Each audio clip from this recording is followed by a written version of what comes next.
The kind of energy that is going to bring us victory on April the 20th. Give yourselves a round of applause. On behalf of our political leader, the Honorable Kamala Prasad Bissessa, the next Prime Minister of Trinidad the next Prime Minister, let me repeat that, the next Prime Minister, the greatest Prime Minister.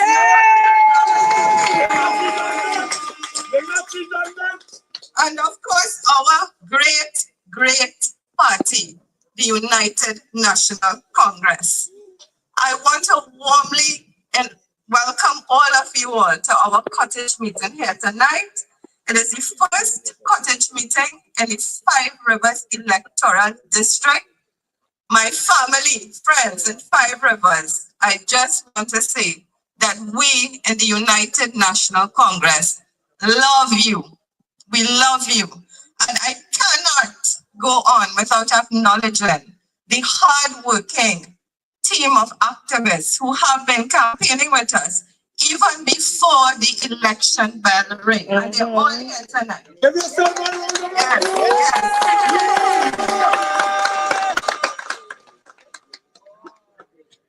Now, ladies and gentlemen, people have been asking, is the UNC ready? People calling my phone. Since they found out I was campaigning, calling my phone. The party ready, the party ready. Let me tell you all something.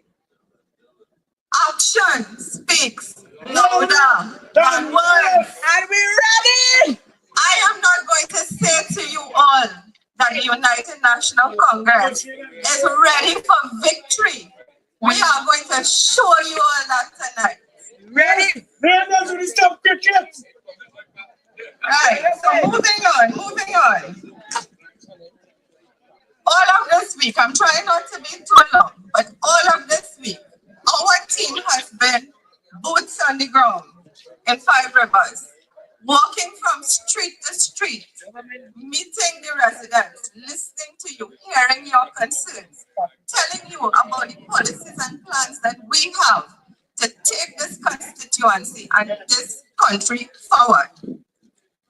Tonight we come together not just as supporters of our great party, the United National Congress, but as a family committed to progress, good governance, and a brighter future for the entire nation. That, my friends, is our mission. Tonight we have an incredible lineup of speakers. But before I get into that, I want to acknowledge a few very important people who are here with us.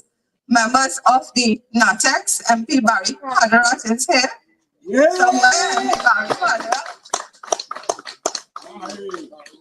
Thank you, MP Padarat, for joining us tonight. I want to acknowledge as well some of the powerful speakers we have here tonight. Mr. Richard Jagasa, the one, the only, and one of my personal heroes, Professor Selwyn Kujo. Yeah. And the one and the only, and there is no other person like this. I call him the most powerful man in the constituency, Mr. Jack Austin.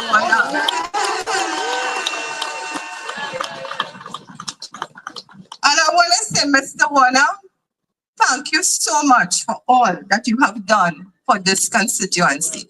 This campaign would not be possible without Mr. Warner. So guys, why are we here tonight? And we are here to share our message with you, that message of good governance. We are here to share some of the plans and policies we have with you to take the country forward. And most importantly, we are here to introduce you to the woman that everybody wants to meet, our candidate, the one and only Dr. Natalie Chaitan Maharaj. I want you all to give our candidate a round of applause. Give our candidate a round of applause. She has been walking house to house, post to pillar, climbing mountains, doing things I can't do, crossing rivers to meet you all, to listen to your concerns. Now, this is a candidate that's not going to tell you no macaroni pie for you. Hey! This is a candidate that's not going to tell you if you can't afford to buy gas, use a bicycle. Never! Never! This is a candidate who is going to listen to you and fight for you and deliver better quality of life for all of you in this constituency and the nation at large. Yes. So, ladies and gentlemen, we've come to call our candidate Dr. Natalie. Yes. And the slogan for our campaign is Dr. Natalie cares. We have a candidate that cares about you. And we have seen that show, that strength, that compassion from the candidate. And that is what we are all about. This is a community. I was born and grew up here. I know most of the people in this park. And that is what we want from a candidate. Somebody who cares, somebody who will listen, and somebody who will deliver. And I want to say that we have found the right person to represent the constituency.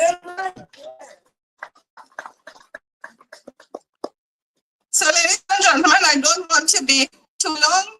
Tonight, we are going to show you, as I said, you're ready to win. We're ready to win. And the UNC is not just the right choice, it is the only choice. Because when the US wins, everybody wins. When the US wins, everybody wins. Right. So now, you only know I talk all night. All right. But I want to introduce to you a man that needs no introduction, the fabulous Mikey K. Mikey K is the executive producer of the popular Brown Report, and I have to beg up the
voice of God, but you don't listen to that voice.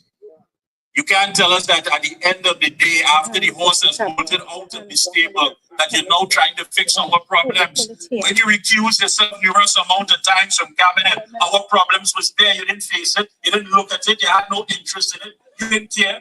You didn't care how many babies died in the NICU. You didn't care about the poor infrastructure. You didn't care about anything. Now you want to fix Forex. Why? We can't go nowhere. So one person saying that we line with narco traffickers, the next one saying we handle with problems, so don't bring it up here to the UK.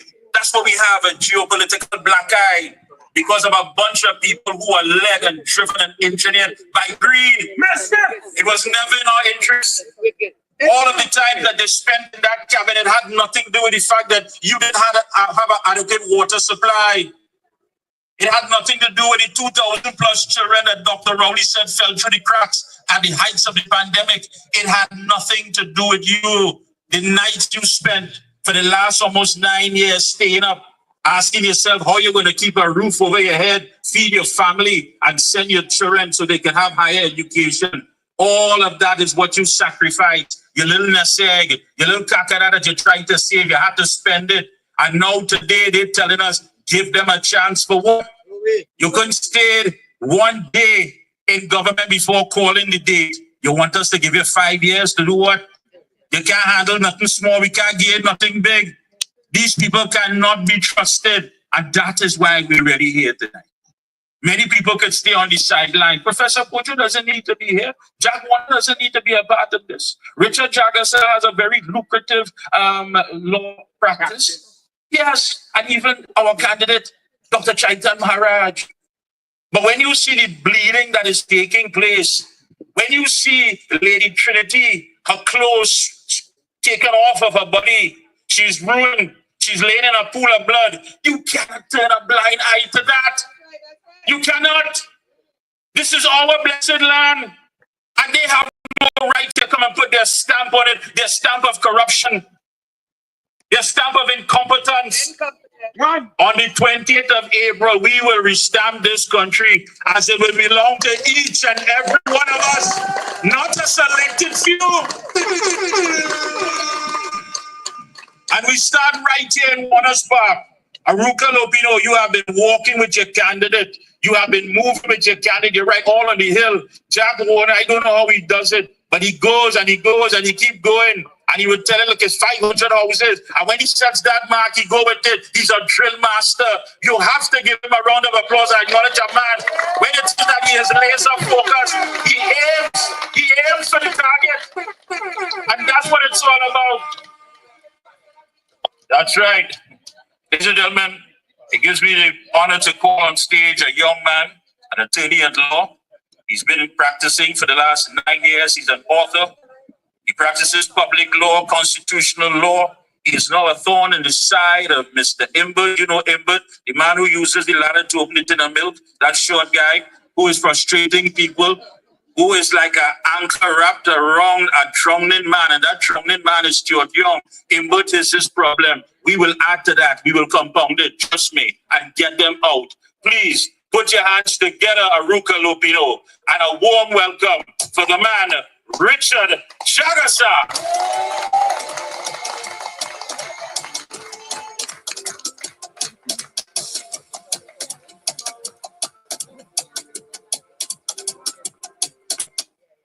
Good night, good night, good night, Lopino Boy West. Let me hear you.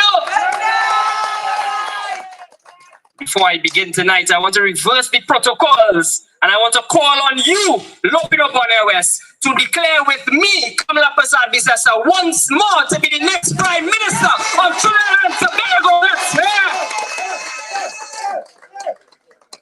Tonight, I want to recognize, before I begin, former Senior Minister in the People's Partnership Government, Mr.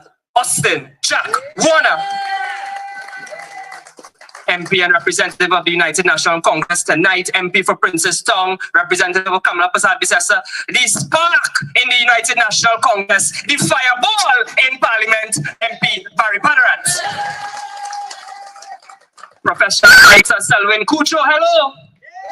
Hello. And your next member of Parliament, your next MP come April 29th, Dr. Natalie Chaitan.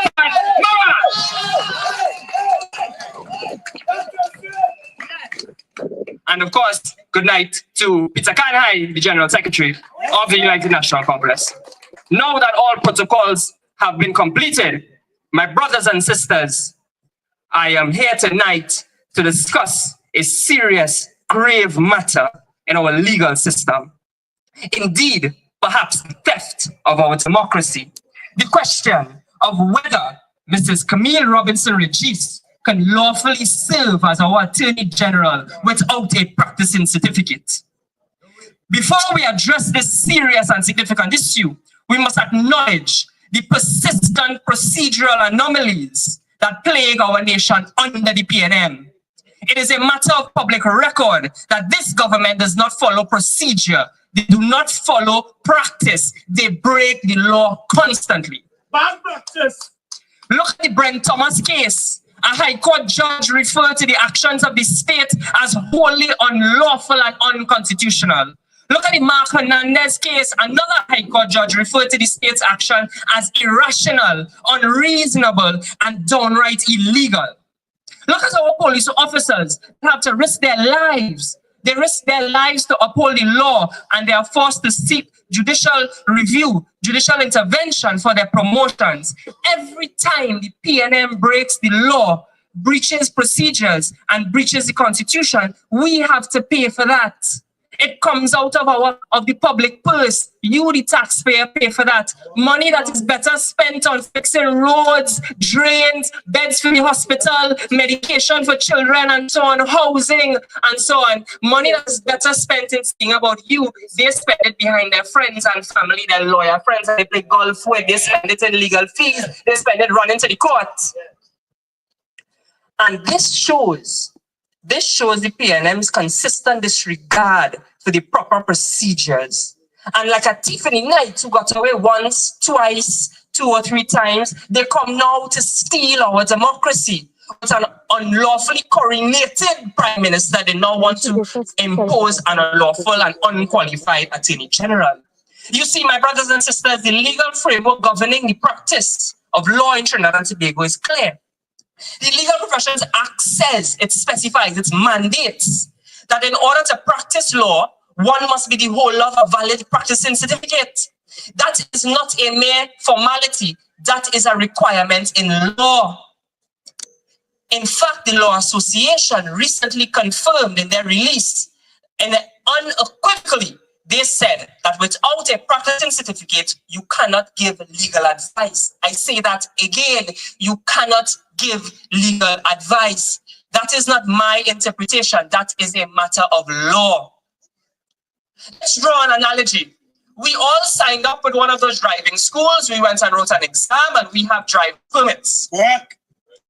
Without a driver's permit, we cannot drive a car. Cannot drive. So without a practicing certificate, she cannot practice law. She is not even a real lawyer. Afraid. Now, why is this important? It is important to us, the citizens, because the Attorney General is the chief legal advisor to the government, to cabinet. Without a lawful Attorney General, there can be no cabinet. Without a lawful Attorney General, there is nobody to defend the Constitution. Without a lawful Attorney General, it is highly possible that all of the cases involving the AG in courts now will come up for appeal, will come up on procedural anomalies because of a failure who is now holding the office. Now, my brothers and sisters, the law when read together is clear. An Attorney General is expected to be a legal practitioner. My brothers and sisters, let us be clear. What we are witnessing is essentially the appointment of an Attorney General who by all standards, legal and otherwise, is not qualified for the position. It is like hiring a surgeon who lacks a medical license. It is like an engineer who cannot demonstrate their qualifications. The risk to the system is immense, public, and irreparable. We are not here to engage in political rhetoric. We are here to demand accountability. We are here to uphold the principles of justice and fairness. The law is the law, and it applies to all, regardless of position and power and how ugly she may be. The question before us is not whether we like the law, but whether we respect it. And if we respect it, we must demand for it to be upheld without exception. Now, this is not about individuals. This is about integrity. It is about our legal system. It is about our democracy. So my brothers and sisters, we have now an unlawful attorney general, someone who is not qualified, holding the position. We have a commissioner of police who during a state of emergency, they lock up. So now we have an acting commissioner of police. We have a National Security Council who cannot have a chairman because we don't know if Stuart Young is lawful or not. And of course, we have a prime minister that was coronated rather than lawfully elected. So they don't have any of the normal persons, the lawful persons who usually hold the authority to help with security and make you feel safe and secure. So what they want you to do, what they want you to do when the bandits reign, when the bandits run free and roam the beasts in the night, what they want you to do when they lack proper procedure for police officers to be promoted, what they want you to do when they don't even know if the Attorney General could practice, add, or put on makeup or put on wig, what they want you to do when the criminals knocking at your door. I say, we must do what the Honorable Kamala Persad told us to do, and that is when the bandits come to your house with firearms and guns, when the bandits raid your house and interfere with your children, when the bandits kidnap you, when your security when they come for your security at night, they really pay them come for your democracy like a thief in the night. No matter what it is, you deal with them, you load up the matic, you knock it back, and you leave them looking like a strainer. You put holes in them, you empty the clip, and you fire shots. Take them out clean. Yes. They have 15. And we said, knock it and knock it and knock it.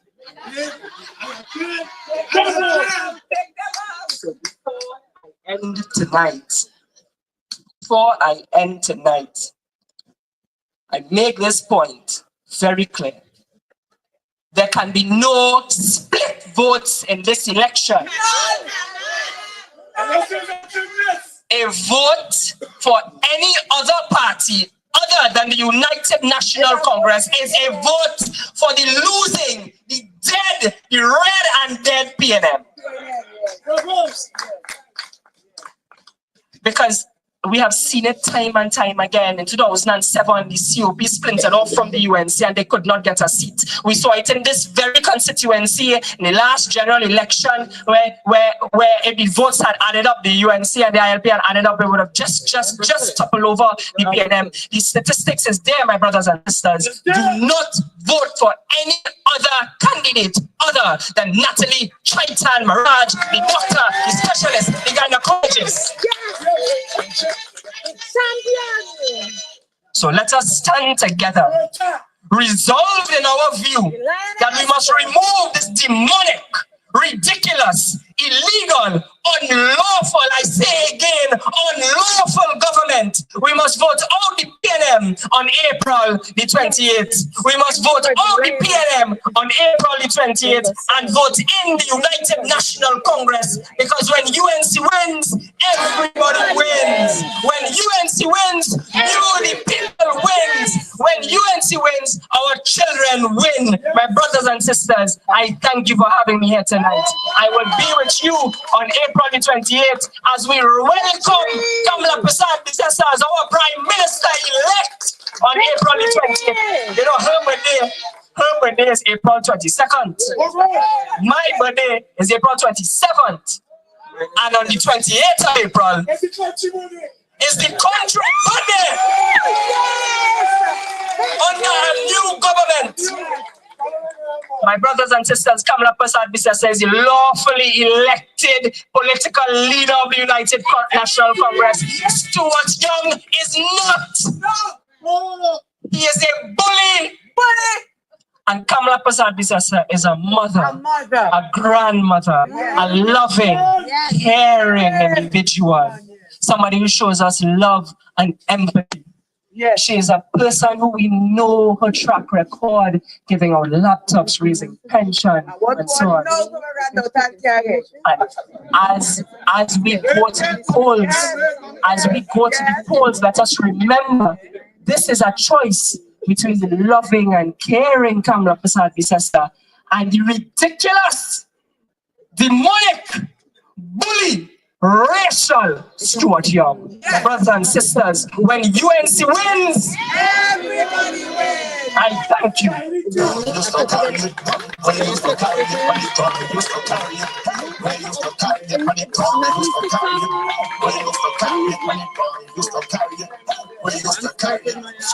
Oh, yes, please. Another round of applause for Attorney at Law Richard Jagasa. He carried it. He carried it so true. Big difference. Prime Minister elect or Prime Minister select. Big difference. At this time, I want to welcome a man on stage, and I guess just like me, he understands that when Jack Warner calls, you have to answer. You have to answer. This is his first time political platform. You've seen him at UNC meetings. Jack want to say, hey, I want you to talk here tonight. You're going to talk in front of some true patriots who are supporting and backing 100% our candidate, the next MP for Aruka Lopino, Dr. Natalie Chaitan Maharaj. So you coming to meet good people, to talk with good people. So we want to hear from this man. This man is a scholar. He is indeed a historian, an author, he's a columnist, and an expert in the field of African studies. This man has led the way, breaking things down, connecting the dots. Aruka Lopino, make some noise for our next speaker, Professor Selwyn Kojo!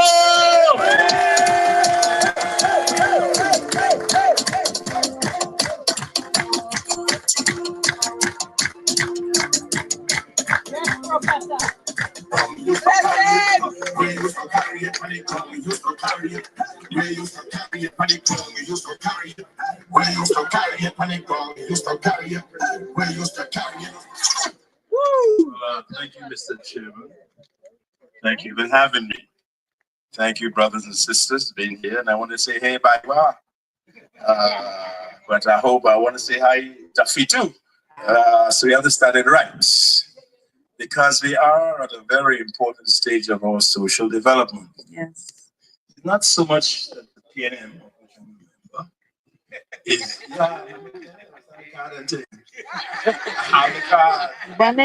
But last year I endorsed Julian John up in so but the question is, where are we in this society? It's not simply a question of it's just bad and so on and so forth. But in every society, you reach a point where you must make a decision whether those people who you've represented are acting in your interest or not. That's the big question. And whether I'm a black man, let me make it very clear, and whether or not the People's National Movement has served the interests of black people. No. Very important question. Because a society cannot go forward if all of the groups are going forward, but one is being kept back. And so it's a question, if we want to strengthen our society and go forward, each group must be at the table, and each group must be committed to that ideal. Now, we have a question here where, for example, if you look at the other party and the leader of our grief and sorrow and that fellow who has been doing his business, that there has not been any concern for carrying forward all of us. You start with a proposition that you say you are a democracy, but in your own party, you are not democratic. In your own party, you voice a leader on the people, and not one member of 21 members in the house or the circumstance, no man could say no. No one can stand and say, this action does not comport to what democracy is. And if you make your claim that you've democratized the party, and of course every man has one vote, but when it comes to the National Council to have a vote, they say no vote, we're going to postpone the thing until the election done. That is not democracy.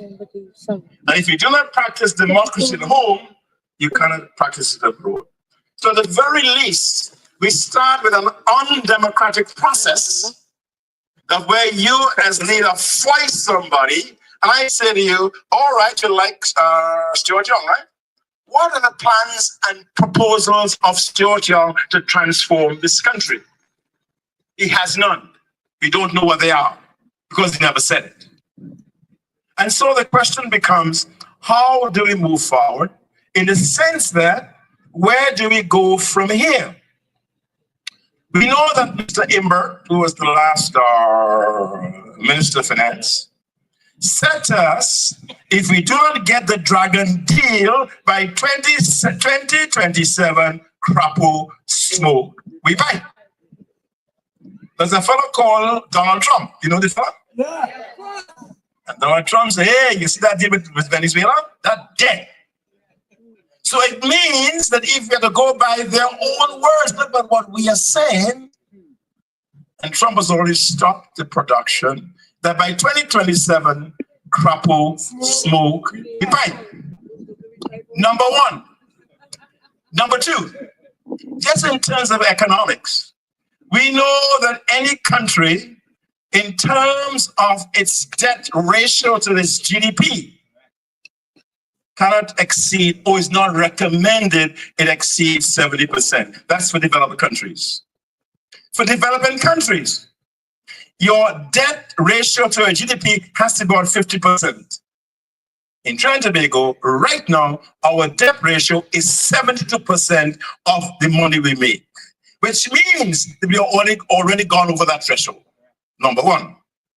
Number two, we know that in terms of the question of simply our budgets, and Mr. Panarak, what's the minister, who's the input behind all the time? Mr. Panarak is Mr. Input behind all the time. Because for the past 9 years, you have had budgets that have been deficit budget. What it means in real terms, Mr. Jack Warner, and I gotta thank Mr. Jack Warner for having me here. Somebody said when Jack called, you had to be here. And Jack called me this, I called him first. He said, you want me here? I said, but Jack, welcome. He said, you had to come here. And incidentally, this is the very first time I'm speaking on a UNC platform. And I'm speaking on a UNC platform because I understand how dire the society is. And real men and women stand up with courage for the right thing. Standing up for the UNC at this time is standing up for the people of Trinidad and Tobago in all shades and all colors. It is the right thing to do, and as you said, probably when you see when what happens. All right, I hear you. So it seems to me, economically, we're in bad shape. We go again to the crime. The only reason why you have a national government is to provide for your safety in the society. So that I could walk down this street and go down Eastern Railroad, and we cannot do that now. The crime has overwhelmed us. Remember when the leader of our group said to us that crime was a national problem or a health problem or some nonsense like that? What? Oh God, thank you, Jesus. Healthy, all of a sudden he said, the whole society is a violent society. At what point did we become a violent society, Mr. Jack Warner? There's a time when we can't walk the streets. And now you have a story where you said that we have a crime problem. And first you said, we're going to come together, join Mexico, and challenge the United States because of the guns coming and so on. I don't know where that went to. But at the very level at the first level, we cannot enjoy our rights and freedoms because we cannot walk the streets and because of the crime in our country.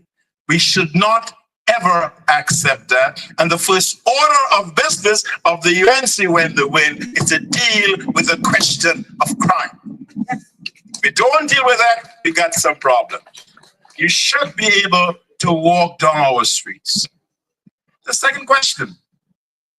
Most of the people in prison right now, I would say about 70 or 80% are who? You're frightened to talk about. We are the people in the prisons. Why are we there? We are there because we are not given the education we should be getting. In all of the PNM areas, the worst schools, the underperforming schools are in the PNM areas. Is that acceptable? No. Is it acceptable that most people in prison are black people? No. And the question is not just about black people, because as black folks go, it affects the entire country. So it's not a question that I this and I the other. We have that sacred responsibility to see that each group moves off in the social ladder. Equally. I ask you again, are there any black businessmen you know apart from Jack? I ask you a question. No. Do you know of any black businessmen? No. There are none. You give to somebody who has just moved prisoners up and down the road with all kind of tweet. You give them $200 million a year just to move people. That's $1 billion in 5 years. It's $1 billion in 5 years. All right? And what are you doing? It's moving black people. Your schools are not performing. These people are moving. And so you have the question that we shall be in a situation where, for example, if we don't attend to our problem of crime and black people, you can assure yourself in the next 5 years or 10 years, we shall be in another Haiti. Correct. And don't see it can happen here. Joe, I went to Haiti, you know. I was asked to go and join a group to speak when Aristide was put on power, was supposed to be in power. I went to Haiti as a delegate. And we went and we were surrounded by Tom Makut. I was asked to speak for the American delegation. Because these guys could not even speak for themselves. I had to speak on behalf of the delegation. So don't say it can happen here. We go into the interior of Haiti, the Schwarzenegger Hospital. We are surrounded by all of those people, those Trump in the vans. So it could happen here. The same thing is true with the ANC. I was in a political cell on the ANC in Ohio when we were trying to get Nelson Mandela. I accompanied Mr. Jack Warner. Jack Warner in your voice. He's supporting me. Jack Warner was responsible for bringing Mr. Nelson Mandela here. All right? But Mr. Jack Warner, the president of the ANC, was called Alfred Enzo. And I accompanied Alfred Enzo up to Harvard when he was supposed to speak there. There were only 75 people when I got there, when we took him there. 20 years later, Africa was filled. 200,000 people came to celebrate Mandela. In other words, you've got to stand up and fight if you see something is wrong. Yes. You cannot equivocate. There are laws of social and historical development. We see where the country going. Yes. I was looking at papers a few days ago, Mr. Warner, and I saw an 83-year-old neurosurgeon. There was a home invasion. They tie him up. And he was with his secretary or somebody there. You remember that story? 3 days ago. So one can't even feel free. I don't care what you've achieved. And no group can say they're free unless the other group is free. They don't stop at the Caroni and say, I'm coming down Caroni. So the point is, you're looking at the government who have betrayed the best trust of the people. And you're asked to compare Georgia A guy who failed everything he did. Because remember, he was the minister. His first job really is when we elected the PNM in 2015. They were supposed to lock up people, right, Jack? You can see thief. And we're going to lock up everybody. Has anybody been locked up yet? Has anybody been locked up yet? Because then he became the Minister of National Security. Remember that? And as Minister of Security, he did what? He failed as well. Now, how could you compare him with no experience, no stage presence? You've never heard that guy talk about anything but get us get to give a speech, you know, when he became the president. Then my prime minister gave a speech. Everything is together we shall do. We shall have a new chapter. We shall have a new chapter. How the hell can I have a new chapter with an old packer can with all the jokers? How could you have a new chapter with old people? Not one person that the last speaker said learned attorney so that she can't even practice law. Am I right in saying that? What a shame. And you're going to have a new chapter with that? Now you have a woman in Kamla Prasad Besessa. Best. Now, again, we have to try to be objective. She has in fact a program. She has a record. She has led the country. She even had the I don't know, it's just stupidity to take the leader of our grief to Mandela funeral. And she was fun. And she has one. Oh God. And yet every day the man has cussed the woman. No. Oh well, I mean, all them is bullies, right? Keith, the first thing this boy say, he gonna take care and protect women from domestic abuse. Yeah, the first thing he said, right? Yeah. I right about that? Yeah. And I wrote about a year ago, how are you going to, even before you say you're going to stop people, how are you going to talk to leader abuse who told women the most derogatory way in this country? Yeah. There is no prime minister who have described women like a golf course, getting them ready, and we keep on going in the most derogatory manner. And you said to me, your first order of business is to deal with that problem when you have not had your prime minister at least say he's sorry. Women stink. Women are going to the bathroom. I like the book. Yeah. And the abuse. When he abuse you, boy, he talk what's right? And you see your prime minister going to room and they're going to do something. He's a man. But apart from that, yes. What would this guy say? Small thing? Jack, yes. You're not helping members of But I'm saying, how could someone who disrespects women in such a nasty way assume the question of the president, the prime ministership, and compare yourself to Kamla Besessa, who has done such a marvelous job? Something wrong. Yep. We have a next problem, y'all. The other problem is, in whose interest will he serve? Oh God, wait, I'm coming, I know what to I'm coming in that lifestyle. Jack just sent me some notes in the head. I have my headphones, so Jack sent me something. This is a guy who has had to recuse himself 137 times from taking part in government business. Now, what is a recusal? A recusal is a conflict of interest. And most of his recusals had to do with his father's company and his brother's company. No, let me ask Jack a question, because Jack is a smart man. All teeth and big man all that.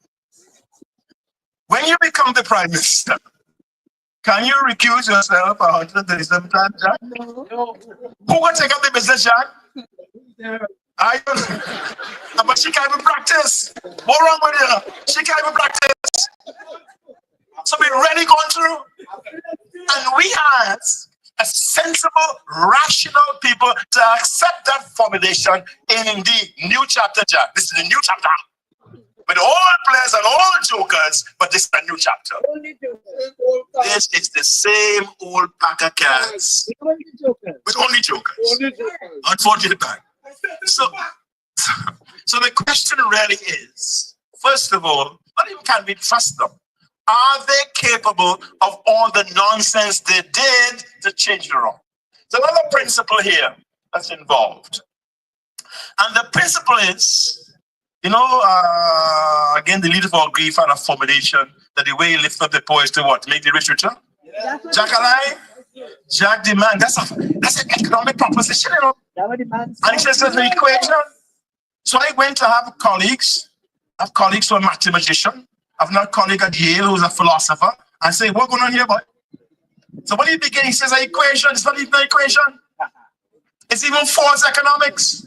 It's really Thatcherism at its worst. Reaganism at its worst. Not only illusion, brother. It's the rich for the rich and nobody for the poor. There is no one. And now you look at the cabinet and you see how much money everybody have. Oh, what is that shit? Synonym? I can't call on the name on them. But what is the betrayal, the historic betrayal of the People's National Movement is that it took a party that started with the poor, ordinary people with a picky head and them, and who put them in power because the Teachers Union of 1946 and that black middle class put them in power. And all the poor black folks and Indian folks around put them in power because they were supposed to serve the interests of the poor. And under the leadership of the fellow of grief and sorrow, you've now placed the rich in charge of us. That's an historic betrayal. Of course. And if you don't understand that, you know, you're ready to go back into a reverse form of colonialism and oppression. Because the rich never looks out for the poor. The rich, and so what we have, a government of the rich, you look at all of them, by the rich, and for the rich, is what we have now. And that's not a democracy. And what we say, that together with us, all of us, crossing party, all that stuff, forget your racial orientation. It's irrelevant. We are citizens of Trinidad and Tobago, and one of our most important aspirations should be interracial unity. Correct? And if you don't understand that, you're not voting for Kamala because she's Indian. You're voting for Kamala because she represents the best hope for the people of Trinidad and Tobago to get out of their oppression. That's what we are voting for. And that's what we must stand for. And we understand very clearly that at this point in history, there is no, by the way, could you see Mr. Young? You said I had to meet Rubio next week? Oh God, he said we're gonna meet. No, they put in the papers, he have to meet, he's not meeting Rode. They have a conference and they're gonna have a tele thing.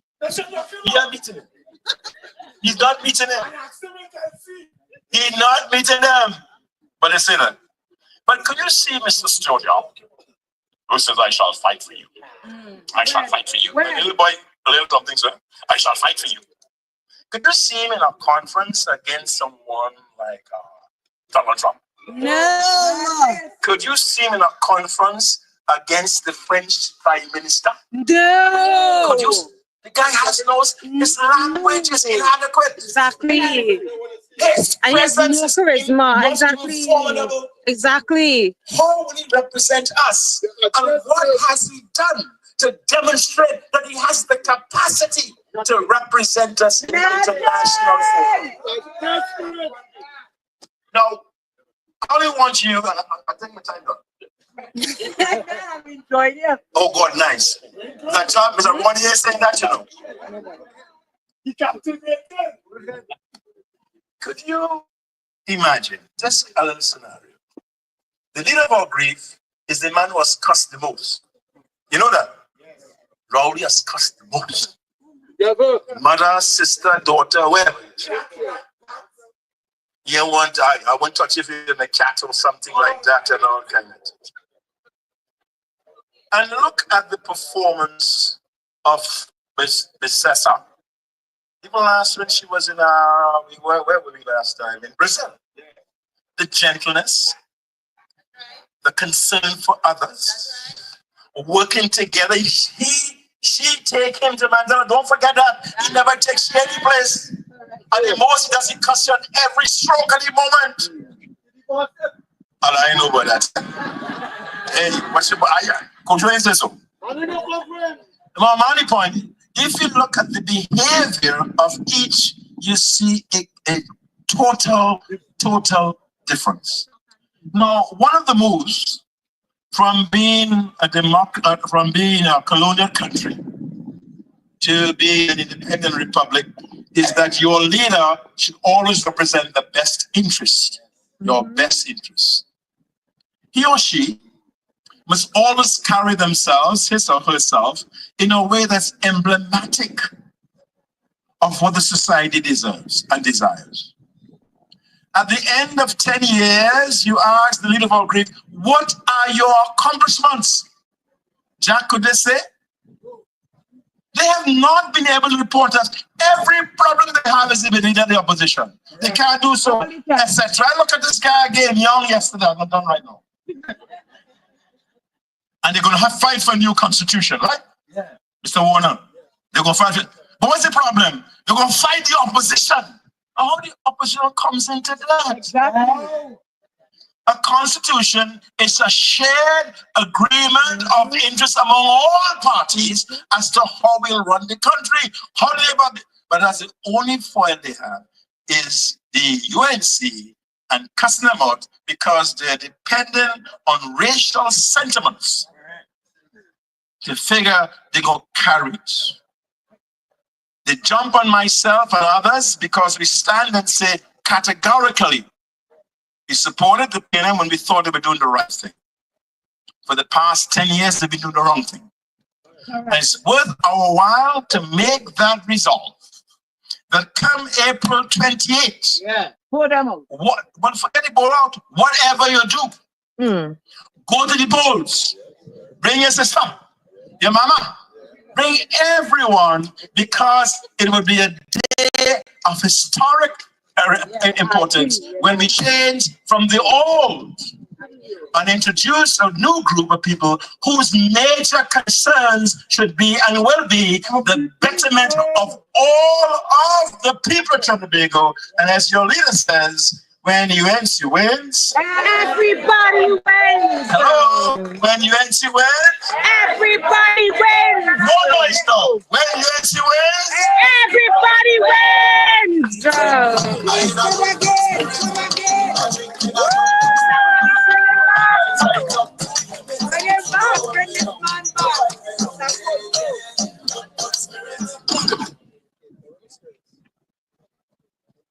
And bring back Mr. Coach, oh boy. Please, a round of applause again for Professor Selwyn Kujo. Bring him back some other time. Oh, he broke it down. He broke it down. Yes, very good. Excellent. I also wanted this time to acknowledge the presence of one of our legal advisors to the United National Congress. Brian Big has been this year. Yes, indeed. Brian Big. And I also want to say a pleasant good evening to the Arima constituency executive team. They are with us here. Daniel, Neville is here. Many of the members are here. Yes, good to have you on board. Well, folks, we've reached to that point.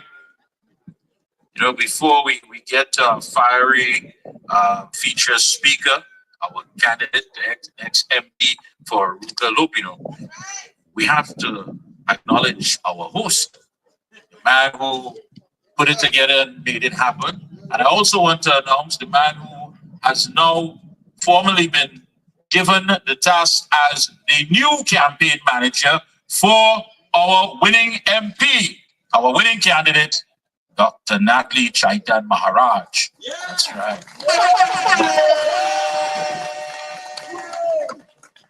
Now, folks, to introduce this man is not only an honor, but it's a privilege. When you look at where we are today, and I think Professor Kujo told us and give us as clear as possible. clear as day. Times have changed. You remember when we had people who cared about us and they worked. They worked 5 a.m. in the office in the morning, they were there. And don't tell him what time they would leave. You remember Jack Warner? Jack Warner was that man. You could pass by Jack's office and say to yourself, like the embassy move. Yes. Look at people. Look at that line. And he would see them all. Because he understood the vision. And he understood that we were governed under a prime minister who understood what it means to deliver and serve the people of Trinidad and Tobago. It wasn't about being off the government. Imagine you're going to a place like Laventille that has given you their political blood for years, and that is the kind of scant courtesy and disrespect. Back off from me, weed off is everything you want from me.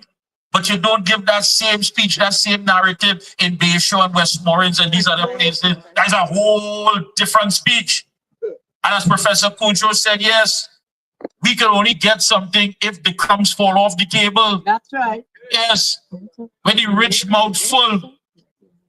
But how full? When do they ever say enough is enough? Never. The minute they said enough, but if they had not said that any time at all, you and I recuse yourself almost 200 times from cabinet. You wouldn't have to. It was never in the interest of making sure we get water or anything.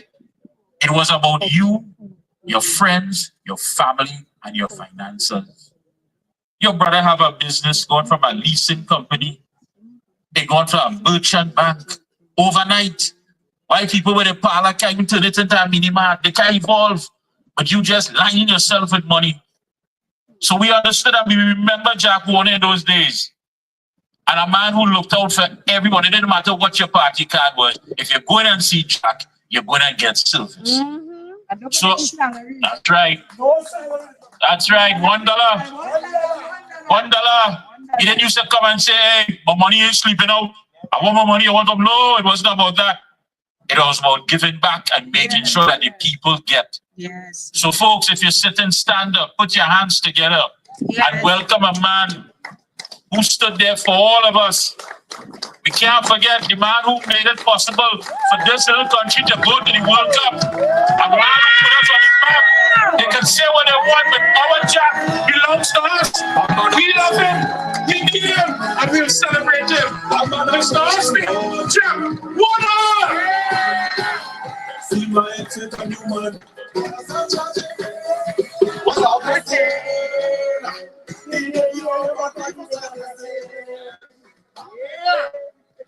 Good evening. Get out. I want to particularly thank the technician for playing that tune.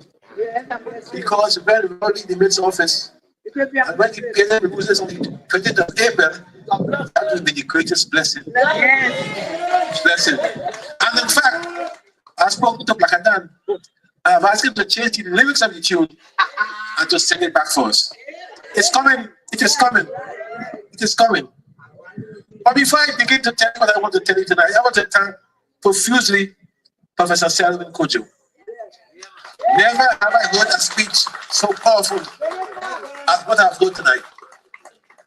And I'm telling our media committee that speech must be played on the major radio stations this week between 5 and 6. When people are going home and so on, in their cars, on all the stations, I'll pay for it. It must be played on all the stations because this is a Cottage meeting. If I had only known that you were going to talk so tonight, you put it for Reverse Junction. But don't worry, on April 25th, we need Junction, we put it there.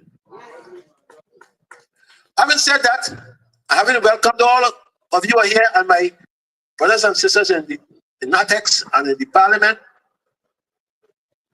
I want to say that 5 years ago, I asked this constituency to give me a chance. I told them, having served Shogunas West, I want to come home like Williams in 56 and lay my bucket down. I was rejected outright. I was rejected. And I accept that. It paid me. I cried inside. In fact, at times, I used to sleep on the back of the bed. I just on the side to my wife and hear me crying.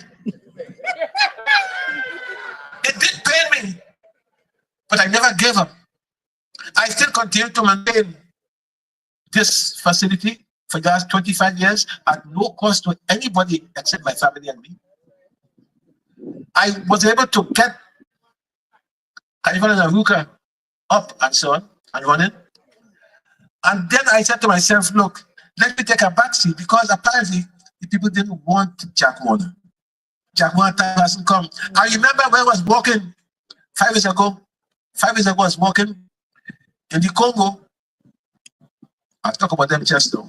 In the Congo, a woman told me, Jack, why you give up, boy? You find you too old.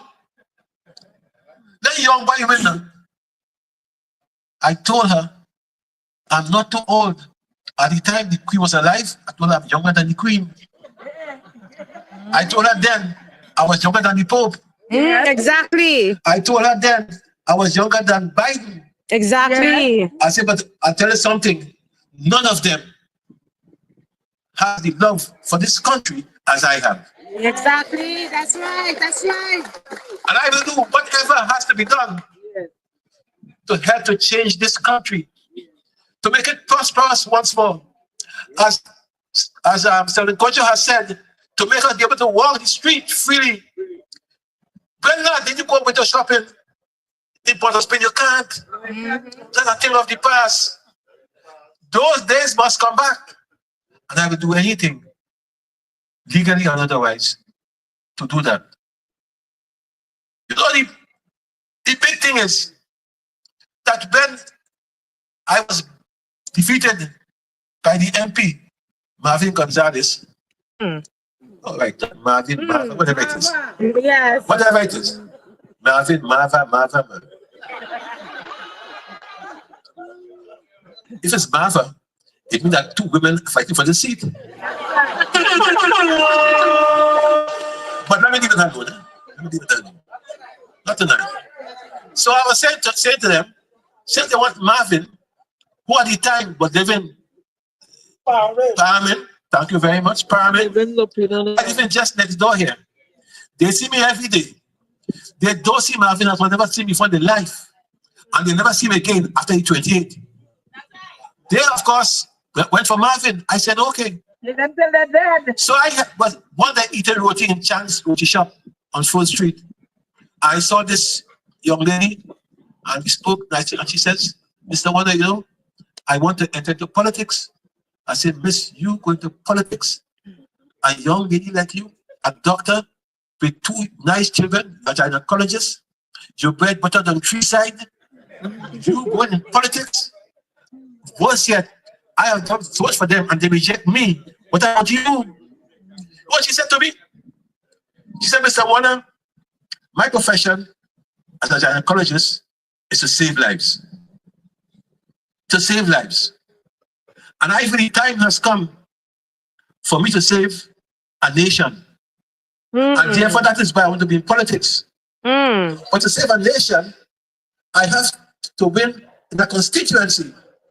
I want to win Aruka Lupino. Yes, sir. That told me wrong about 25 times. Yes, sir. She was saying to me and to us that she was prepared to get off her ivory tower, to leave the security of her home and her children and family, and to come to go for election in this constituency to save a nation. Yes, sir. Dr. Natalie, Chaitan, Maharaj, I thank you. Yes, sir. I thank you. Thank you. And we have worked in length and breadth so far of this constituency. The problems that were there 5 years ago have multiplied since we here. Flooding. If you see some people's homes, flooding, crime. Some of the most heinous murders have taken place here. In this constituency, where the MP is in charge of water, you get none. Just tonight, to get lights on this post, because for the first time, this Warner Park, when we came, it's dark, had no lights. Had no lights. So I had to call the general manager of Tiantec to get some lights tonight. I thank you, sir. But back to the fact that your MP, who couldn't give us water, had to not give us security, national security. If you couldn't give us water, how the heck do you give us security? You know what he said? What he said when he was appointed as the Minister of National Security? He said, the first thing I shall do is to go after the police. What? And remove the rogue police officers. First thing he said. And I said to him, but the rogue police officers are not outside, they're inside your cabinet. Some of them are ex-police officers, but they're your cabinet. Before I even forget, I want to commend and thank those police officers who today were with us all over the constituency. Yes, they give us protection that we didn't even expect. They were nice, they were kind, they were amiable. I want to say thanks to them and tell them, of course, their Minister of National Security is to be short-lived. It's short-lived. And Natalie will see about that. yes, sir. Natalie will see about that. Yes, sir. At the end of the day, you have to ask yourself if you are better off now than you were 10 years ago. No. You can't be. No. What? Ask yourself if you could walk the street. No. Ask yourself if you have jobs. Ask yourself when last you got a serious increase in salary. Ask yourself all these questions and more. And if you believe that you're better off now than you were, okay, fine. Check yourself. We're walking today in Sunset Boulevard. We're walking today. And a senior citizen said, he said, I'm happy to meet you, so and so and so. She said, he said, will you support Natalie? She said, I didn't think so, now I know. In fact, in one of the yards went by, a fella hung up Marvin Joseph jersey on the line. Correct. In red. Yep. The line to tell us, don't come in, don't call me and so on. Yeah, they let him know. But we call him still. Yes, Call him still. you still will. And she came out and she said, me brave and so on. And then the next house, she don't worry, she know. She's a parent and she's dead. Them till they're sick. Let me ask you something. Let me ask you something in all seriousness. This PM government has threatened to take away the savings of senior citizens. In 2001, under the PLM, pension was $1,000 a month. Yes. When Kamala came in, she made $3,000 a month. Yes, correct. And now, Ronnie is telling the people and them, don't take it away. Yes. But if Kamala hadn't seen it before, if she hadn't seen it before, it would pass. You know what Amma says is the cause for that? It's a public servant error. Nothing at all, they of course have done their very claim. And therefore, if senior citizens believe that they're better off under Manning, under Rowley, if they believe that, then I would tell them, wait and see. You can't get a pension. Wait and see. Your pension today is 3,000, And you can't get and you want to get an increase. If you have the guts, the goal, yes, thank you very much, to go and put your ex by the UNC, then you will have that enjoyment. Yes. Nothing can be done. You know, tonight, Senator Kojo spoke at length. Every word he said, I, of course, absorbed. Everything he said. I was asking myself, you know, how come when the PNM people like Kojo leave the PNM and come across on the UNC and talk, and by the way, for the first time talking on the platform, he says here, but trust me, it won't be the last time. Yes, amen, amen, yes. But when these guys leave the PNM and come across, like Sabin Kojo, like Philip Watts, yeah. like Wendy Alexis, and so on, you don't see a line in the papers. You don't see a line in the papers. Nothing at all. But then, Rival Bay leave, an obscure, unknown doctor from Kumoto Manzan. He leave in the front page. Front page. Waste of time, you never do nothing. And you have to, Lala. you know why? Because even the media is partisan. Yes. And you have to be careful. You have to be careful in what you read and where you read it. If I were you, I read only Sunshine Today. Yes! But then again, I can't print so many copies, you see. Yeah, we have to be careful what you read. We have some problems in this country that are easy to solve, you know. But the only party that has the gold and the stones to solve it is the UNC. The only leader that can do that is Kalapasad Bisesa. You think the traffic jam on the Eastern Main Road, where the PM has all the supporters, the worst traffic jams, Eastern Main Road, you can't solve that. You can't let, of course, cars go on the bus will be in 6 and 9 Exactly. in the morning. That's why you missed that. The first thing they did was to take care of that. Yeah. And people still say the PM till the dead. They're sweating the cars to Power Spain. Exactly. You can't get them on the bus without 3 hours and see yourself. Look at the bus hotels. Today I was talking to that guy called Keshan, somebody. Pishan. Somebody here is. Pishan. He's telling me, of course, you go to the hospital, no drugs, no medicine. Sorry. He's forced to pay $1,000 for his son.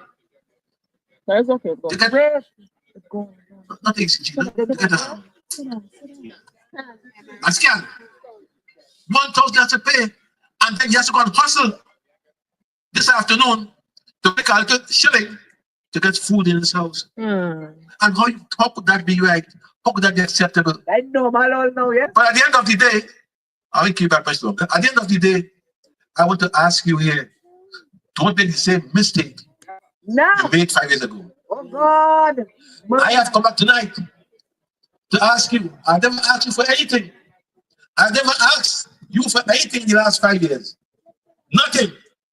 But tonight, I ask you. I plead with you. In fact, I beg you, make a change. Not only for your children and grandchildren, make a change in this country. Put the UNC in power. Put Dr. Natalie Chaitan Maharaj in power. Give us a chance to breathe, to live. Otherwise, if you don't do that, Kapu smoke your pipe. And you cook, will be really cook as such. Yes. So as I leave you, let me again make one special plea and tell you that for Natalie Chaitan Maharaj to help this nation, she has to first get in the government. Yes. And you can do that. Yes. This is a small cottage meeting, but almost close to what the PM had in the square last Sunday. Yes. Almost close. So the signs are there. The signs are there, but don't get complacent. Don't say you win already. Don't say this and don't say that. Make sure everybody you know go to vote. Yes. Make sure those people who have gone on holiday away and so on to come back home to vote. Make sure you're registered, because Friday 28th is the last day you can go and change the name, your married name, your single name, whatever you have to do. The last day is Friday 28th. Check the voters list. Make sure your name is there. Whatever you have to do, do. But for God's sake, make sure this government goes. Because I tell you, when the government goes, as we say, when the UNC wins, Everybody wins. I thank you.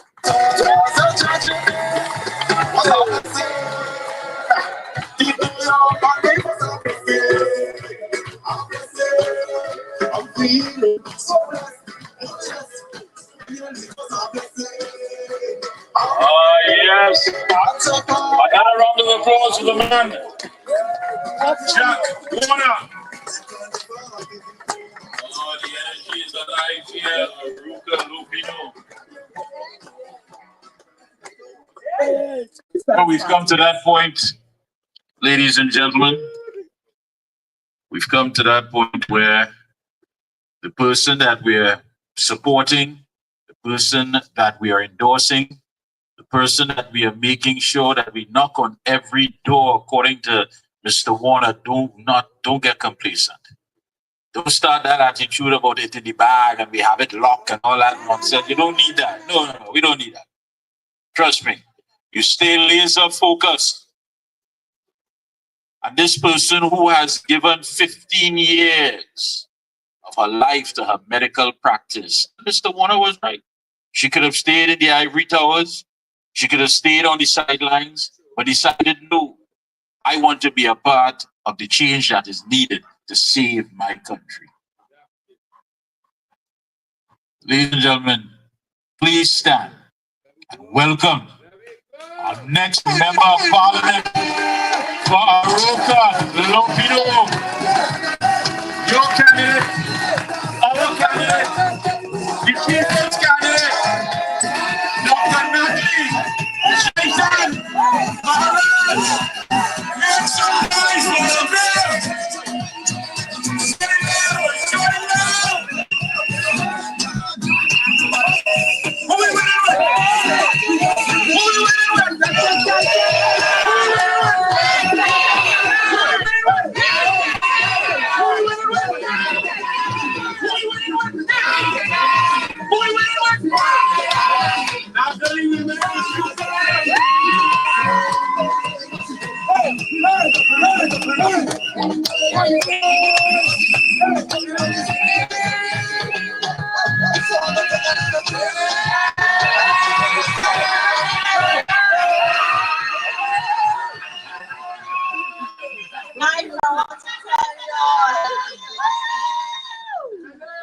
Tonight I want to tell you, don't worry about a thing. Yes. The rainfall is not our blessings. Yes. Man, and turn off the lights, that's all right. Yes. All in dark will come too. Yes. Thank you. Yes. Good evening to our UNC executives, our MPs, to Mr. Warner, to Mr. Richard Jagisel, Professor Kujou, constituency executives, my own and Rima, my campaign team, my wonderful activists, my Five Rivers residents, Aruka Lupino constituents, my neighbors, good evening. This cottage meeting, you sure it's a cottage meeting? You see Jack wanna talk before? This meeting has gone international. It's a rally. We are streaming live to the USA UNC supporters, courtesy Gary Mahaber. Ladies and gentlemen, welcome to our cottage meeting in my home. At my maiden speech on Thursday night, I started off by asking you all a question. So, tonight's question, where could we have been? Where could we have been if the UNC had stayed in power? I will let you think about it and we'll come back to it. But first, let me go back to that maiden speech of mine on Thursday night. I spoke about healthcare and I spoke about the joke of the PNM Central blog in Port of Spain. I received a couple calls this morning about an article in the newspaper. It was written by my good friend and longtime colleague, Dr. Joel Tiluxing. Now, this poor man just wrote a story. He wrote a story about an emperor trying to show his subjects a half-finished hospital while his sycophants praised him. And I'll read a little excerpt from the newspaper article. A little girl stood on tiptoe and called out, "But your Majesty, where are the beds? Where are the nurses?" That sound familiar to any of you? Yes. I'll leave that right there. My dear colleague contacted me this morning. You know what he told me?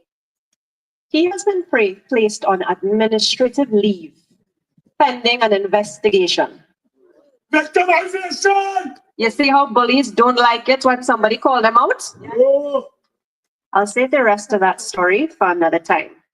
We'll let the PCOM unfold in the days to come. Now, back to my question to you.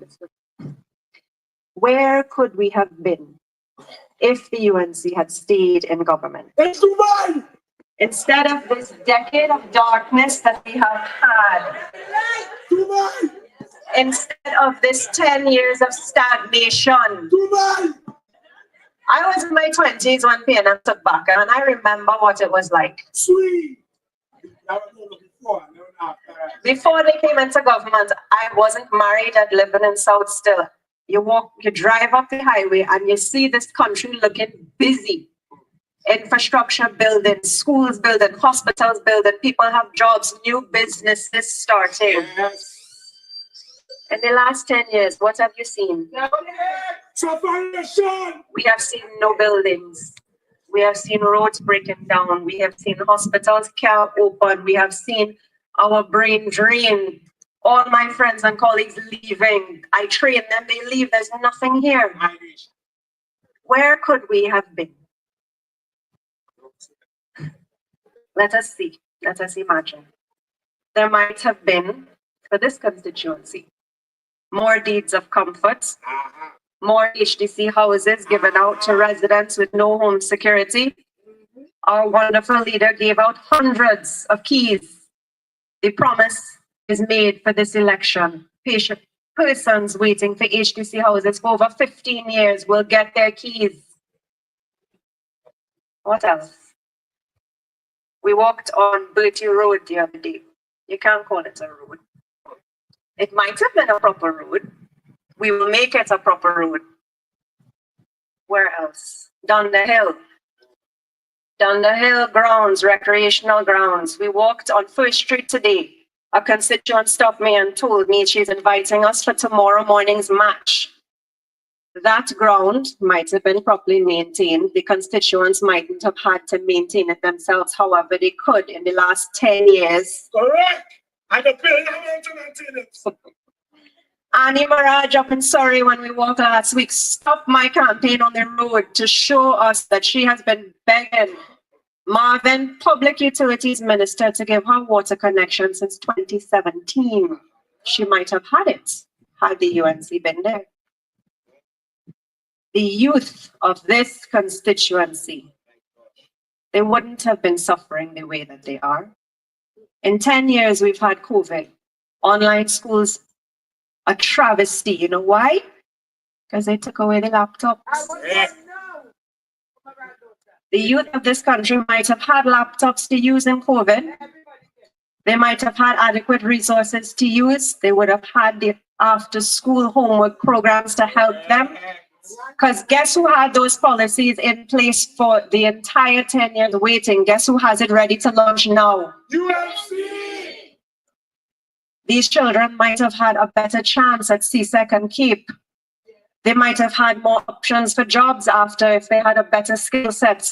Yes. What else we might have had? That panyard on Range Road.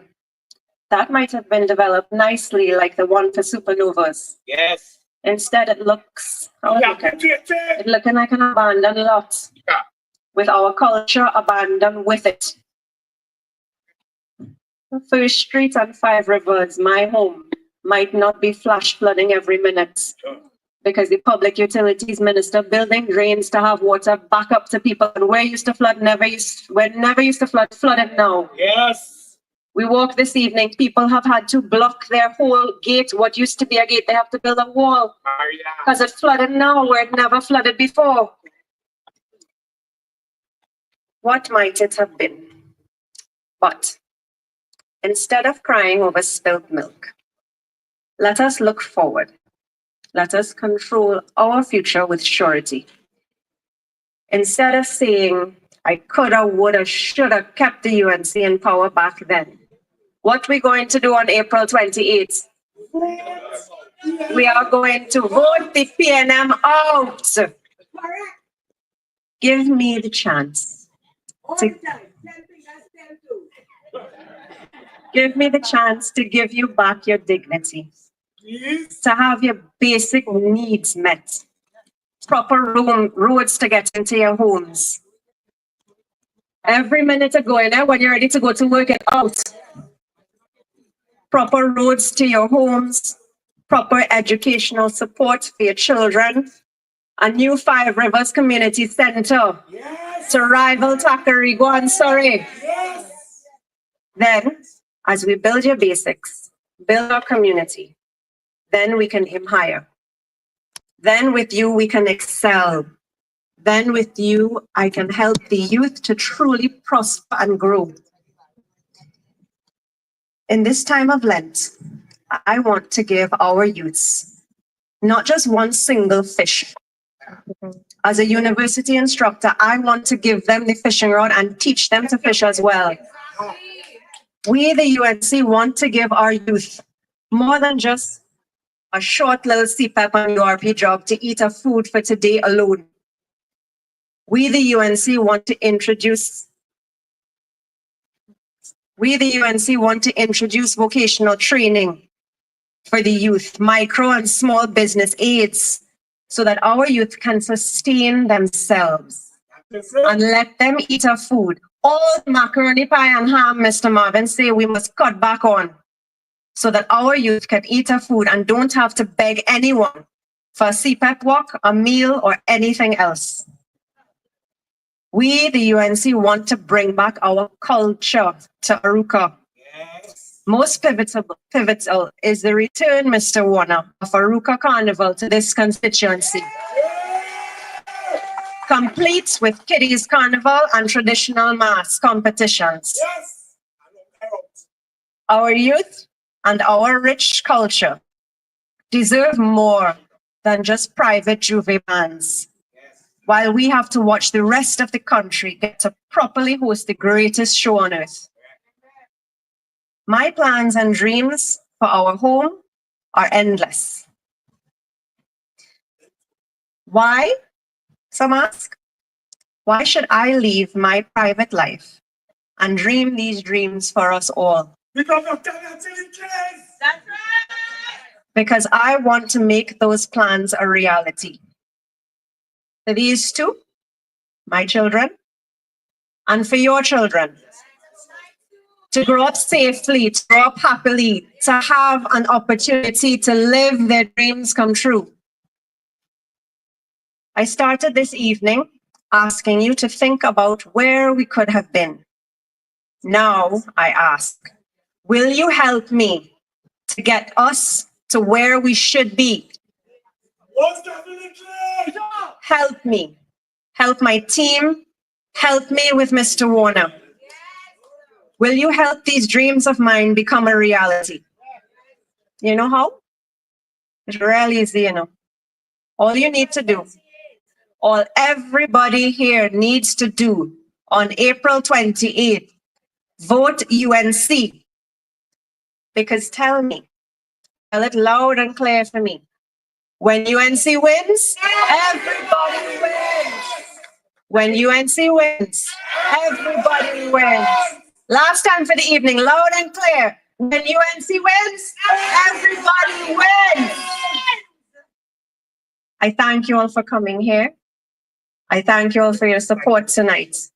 I urge everyone to get home safely and come out to continue walking with me daily and twice a day on Saturday.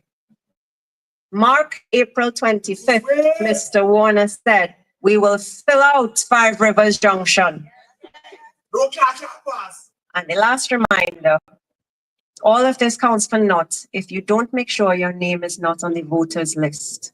We have until Friday. Let us make it happen. UNC and proud.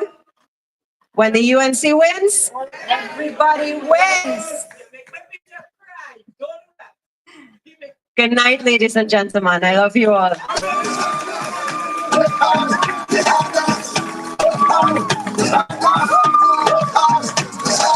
Ah, yes, indeed.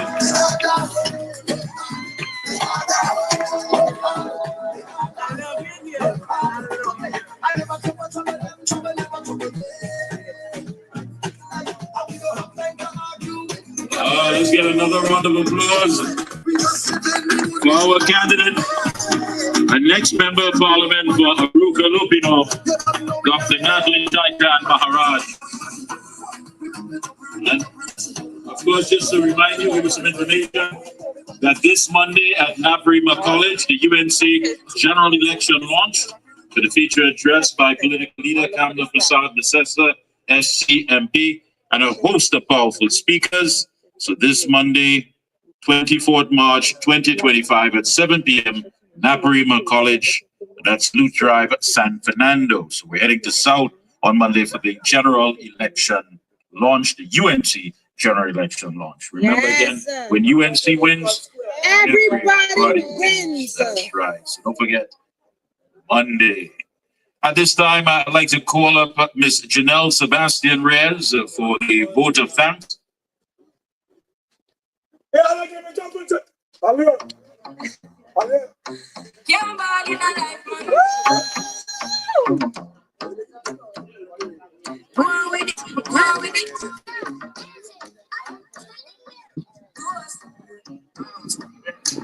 coming here with a force. This is the people with voice on. Good night, everyone. Good night. Gratitude is a must. Yes, sir. Gratitude is a must. And my job here is simple, yet it's hard because I have to remember each and every one of you who made tonight possible. And I want to start with our host for 25 years, lending us and gifting the community of Five Rivers this wonderful place to us to hold our cottage meeting tonight, Mr. and Mrs. Warner. Woo! I would like to thank Mrs. Lisha Duray for that welcome remark that she brought so powerfully. I would like to thank the Reverend Fallon Skinner for our universal prayer and making sure that this message meeting was blessed. And I must thank Attorney at Law Richard Jagata because he was fiery. I absolutely must thank Mr. Professor Selvin Kojo for coming out tonight and changing platforms and standing on a UNC platform and letting us know what and how we must vote and who we should vote for. I must thank our wonderful MC for tonight, Mr. Mikey K, because without him, we don't think this meeting could have been as powerful as it has been. Thank you. We must thank our candidate for our next future MP, Dr. Natalie Chaitan Maharaj, for her offering herself so calmly. I must thank her husband for letting us or gifting us his wife, Mr. Sumi. And I want to thank each and every one of the persons that come out to work with us every day. I'm going to list their names: Yannick, Miss Susan, Miss Lisha, Subari, Eric, Jamie, Jaim, Jaina, Jelani, Fallon, Keston Lopez and his whole team, Kevin, Antonio, Rhoda, Chastity, Finn, Jaco, every single one of you in the Cherian, Manisha, Kevin, every one of you, we want to say thank you. I want to thank Mr. Ricardo Budu Singh, Mr. Oscar B, everyone who continues to support, and for for our refreshment this evening, I want to thank Mr. Ronnie Chatteram, and to the constituents of Lupino, of Aruka, Lupino, of Five Rivers, of Rainbow Crescent, of Howard Settlement, of the constituency of Aruka Maloney. Thank you, Aruka, Lupino. Thank you for coming out here tonight. To my friends and family, thank you, and we look forward to seeing for those who are joining our walk tomorrow. We begin at 3 p.m. at the corner of the Eastern Main Road and the Arima Hall Road. And Arima Hall Road. Thank you. Thank you so much, Ms. Reyes. Thank you so much. Well, at this time, we're closing off with some entertainment. We have an individual, I believe, by the name of Smokey. Smokey, is Smokey around? Smokey? I also believe that the Arima executive is having their walkabout tomorrow as well. Is that right, Neville? Arima is also walking tomorrow? Yeah. All right. Smokey! Yeah! Come on up here, Smokey. We have a cordless mic for Smokey. Please, we don't want that. All right, well, Smokey, you'll have to take it from here, my friend, and do your thing, please. Please, folks, let's make some noise for Smokey. Okay. my people. Blessed love. Lord, I don't know. Fully UNC riding. Yes. Come on.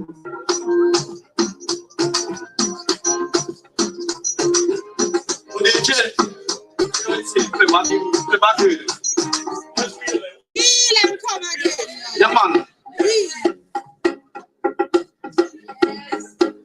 How am I tell you? No, this politics time. Tell me we are gonna vote same party in the same vote cause all of them lie. They should all hang the road. People who have no hope, it's politics time. Tell me we are gonna vote for the same vote. All of them lie. They should all hang the road. Same party in the same vote. No, election time is when Babylon goes to the facts on hold in the road when vote for the take them campaign all across the nation. Let them fly south to all the nation. Take back your food, we must take our watch. Take back your food and close the car watch. Must be too long like baby food. And every time on them suck up. It's politics time. Tell us we are gonna vote. All of them lie. You should all let me. Watch that. So, we must win, they cannot win. We fight about it for the UNC.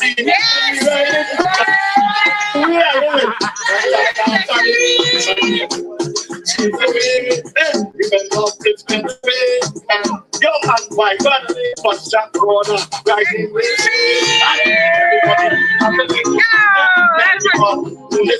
so, all the big up everybody, but fully for the UNC. Somebody shout up, UNC. Somebody shout up, UNC. Somebody shout up, UNC.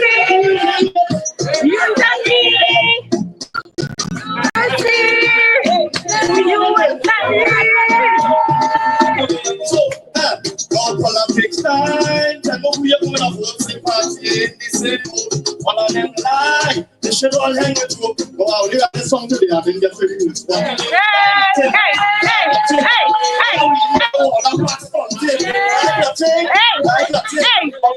When the people them want it.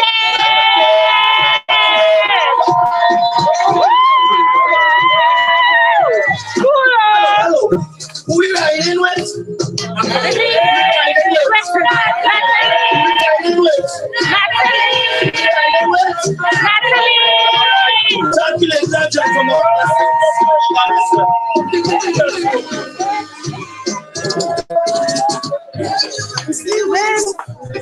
Everybody wins. Yes, man, you're not for speaking. We need to dig on that song, guys.